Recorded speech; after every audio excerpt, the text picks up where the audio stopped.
sebenarnya makanya kita ngelihat perjuangan Palestina itu kayak seandainya Palestina menang, itu tatanan global itu juga berubah. Ya kan, kebayang karena berarti kan PBB-nya juga pasti berubah juga. Harus direformasi dari Iya. dari akarnya itu.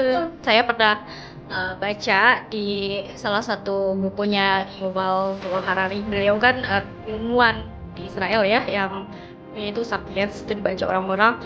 Dia tulis begini, if you need choose between justice and peace, choose peace. Dia bilang dalam teori liberalisme juga sebaiknya negara itu tidak berperang demi perdamaian. Apakah memang perdamaian itu dikonsepnya seperti itu? Ya nggak apa-apa damai, nggak perlu ada keadilan. Ya itu sebenarnya udah dijawab sama Johan Galtung ya, Bapak Studi Perdamaian. Dia bilang bahwa yang namanya perdamaian itu ada dua jenis, ada positive peace, ada negative peace.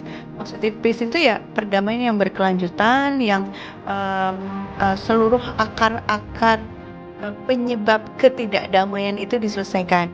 Tapi kalau negative peace maksudnya adalah seolah-olah berdamai dalam arti nggak ada perang lagi.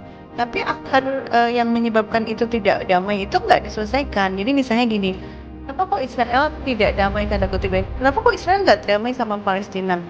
Ya gimana orang Palestina bisa mau menerima perdamaian ketika mereka setiap hari dibunuh, ya, di rumah mereka dirampas, kayak gitu kan? So penindasan itu terjadi setiap hari. Ya pastilah ada yang melakukan perlawanan.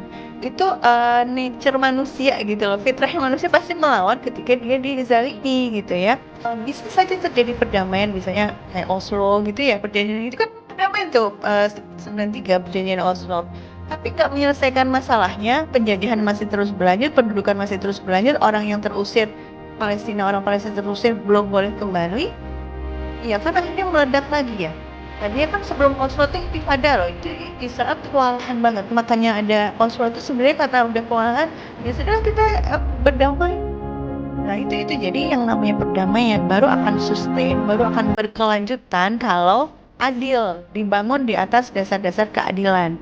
Makanya seorang mediator dalam resolusi konflik itu dia harus di tengah-tengah kan, nggak boleh berat ke sini berat ke sana, dia harus tengah-tengah, dia berusaha menarik para pihak yang berkonflik untuk menyepakati sesuatu yang memang adil. Kalau adil itu akan diterima dengan baik dan jangka panjang gitu loh. Nah, bukan berarti selama-lamanya nggak pasti selalu ada masalah-masalah, tapi sustain lah gitu ya, berkelanjutan.